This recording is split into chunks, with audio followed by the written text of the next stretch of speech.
पालक बंधू भगिनी आणि विद्यार्थी बालमित्रांनो, साने गुरुजी कथामालेमध्ये आपणा सर्वांचं हार्दिक स्वागत करते। आज रात्र 40वी शेवटची निर्वाणीरोप। श्याम कथा सांगू लागला। श्याम म्हणाला, पहाटेची वेळ होती। आई वातात बोलत होती। त्या बोलण्यात ताळमेळ नव्हता। ती म्हणत होती, झाडांना पाणी घाला, तर क्षणात म्हणत होती, दौंडी देतायत का? कानात बोटे घालून घेऊ दे मला। तर म्हणायची, त्या खुंटीवर श्याम बसला आहे, तो पहा मला दिसतोय। ये रे गुलामा, लहानपणापासूनचा हट्ट तुझा अजून गेला नाही का? मृत्यू घरात येऊन बसला होता। सारी आईच्या जवळ बसलेली होती। सगळ्यांचे चेहरे म्लान झाले होते आणि आई अशी वातात बोलत होती। मावशी तिला अक्का अक्का म्हणून हाका मारत होती। तिला शुद्धीवर आणण्याचा प्रयत्न करत होती, पण आई तिच्या त्या वेडातच होती। नमू, तुझं तेल दिलं नाही म्हणून रागाला गेलीस का? श्याम, इकडे रे, तुझे थंड हात माझ्या कपाळावर ठेव रे, अशी काहीशी ती सारखी बडबड करत होती। थोडा वेळ शांत राहायची, थोडा वेळ बोलायची। नंतर ती अशी म्हणाली, तुमची मांडी म्हणजेच माझी अब्रू। माझ्या कपाळावर कुंकू आहे ना, कोण नेतोय माझी अब्रू? कोणता सावकार नेतोय माझी अब्रू? माझी अब्रू का दागदागिन्यात, घरादारात, शेताभातात आहे? त्यांचे पाय, त्यांची मांडी, त्यांचे प्रेम म्हणजे माझी अब्रू। बघू इकडं तुमची मांडी, असं म्हणून ती उठू लागली। ती कोणालाच आवरेना। साऱ्यांनी तिला निजवले। वडिलांनी आईचे डोके मांडीवर घेतले आणि वडील तिच्याजवळ बसले। थोड्या वेळानं आई परत म्हणाली, घेतले का माझे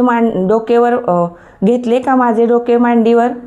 होय हो, मी तुमच्याजवळच बसून आहे। तुम्ही शांत राहा, तुम्ही आता बोलू नका।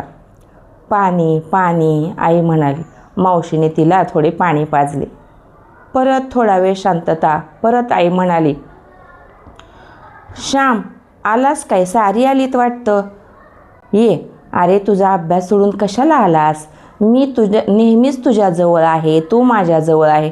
चंद्रे, तू पण आलीस का? बरं, आलायत तर या सगळे। श्याम, मी दळायला लावले म्हणून तू माझ्यावर रागाला गेलास का रे? आता नाही हो, आता शेवट। सगळ्यांच्या डोळ्यात पाणी आले। आई अशी बोलतच होती। मग मावशी श्यामला पुरुषोत्तमाला म्हणाली, पुरुषोत्तमा, तू राधा काकूंकडे जा, हेमगर्भाची मात्रा आणून ठेव। मावशीला आईची लक्षणं काही ठीक दिसत नव्हती। रात्र गेली, दिवस उजाडला। मग पुढं चतुर्थीचा दिवस होता। वडिलांची चतुर्थी असे। अशक्तपणा आल्यामुळे ते धान्य फराळ घेत, सोजी खात आईच्या लक्षात आलं, आज चतुर्थी ना। आई म्हणाली, जा बरं, तुम्ही असे स्वतःचे हाल करून घेऊ नका, काहीतरी खाऊन घ्या, उठा। मग वडील उठले, स्नान केलं, देवळात जाऊन आले। येताना त्यांनी गणपतीचं तीर्थ आणलं, ते आईला पाजलं। आईनं छोट्या पुरुषोत्तमाला जवळ घेतलं, त्याच्या डोक्यावरून हात फिरवत होती। आई त्याला समजावून सांगत होती। खूप वेळानं एक एक शब्द, अगदी खोल आवाज तिचा होता, तरी पण ती बोलत होती।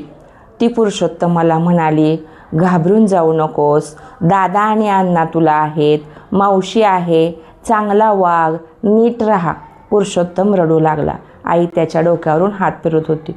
सखू, ही सारी तुझीच बघ, गजू, चंद्री, श्याम, पुरुषोत्तम, माय मरो मावशी उरो, तुला ह्या साऱ्यांना जपायला पाहिजे। होय हो अक्का, साऱ्यांनी खाऊन घेतलं का? सखू म्हणाली, होय हो अक्का। परत आई म्हणाली। थोडा वेळ गेला की आई थोडंसं अवसं आणून बोलत असे। म्हणाली, श्याम तर गरीब गुणाचा ग, आणि गजू तर देवाचा। अक्का म्हणाली, हो, मी सांभाळते। परत नजर तिनं सगळीकडे फिरवून आई म्हणाली, दुर्वाची आजी, काही बोलले असेल तर क्षमा करा हो। आजी विरघळून गेली। परत आई सखूला म्हणाली, सखू, नानांना सांग हो, तुमची बयो, तिला क्षमा करा, बयो तुमचीच आहे। असं सगळ्यांना आठवून ती बोलत होती। नंतर तिची वाणी गेली, तिला बोलता येईना। ती वडिलांच्या मांडीवरच होती. सारी शक्ती एकवटून ती परत वडिलांना म्हणाली, तुम्ही स्वतःची काळजी घ्या हो, स्वतःला जपा. या मांडीवर मी सुखानं. शेवटच्या क्षणी गाय दान देतात. गाय दान देता येत नसेल तर गाईच्या नावानं पैसे दान करतात.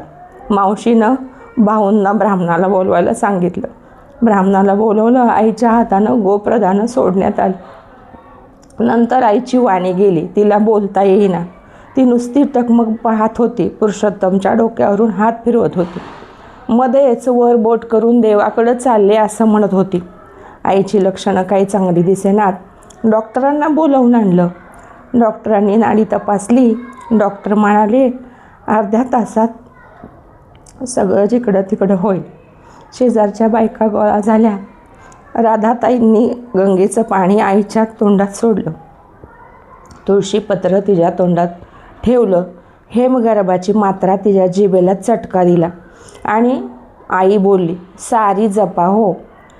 शेवटचा क्षण जवळ येत होता. राधाताईंनी विचारलं, तिच्या कानात जोरात ओरडून विचारलं, काही सांगायचं आहे का?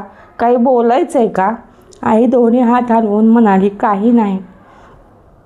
आईचे ओठ श्याम श्याम असं म्हणत होते. मावशी म्हणाली, श्यामला बोलावून घेते हो. तिला ती तिच्याच वेळात होती. मृत्यू तर आदल्या दिवसापासूनच घरात येऊन थांबला होता. शेवटची वेळ जवळ आली. लक्षणं दिसू लागली. तिची जीभ आत ओढली जाऊ लागली.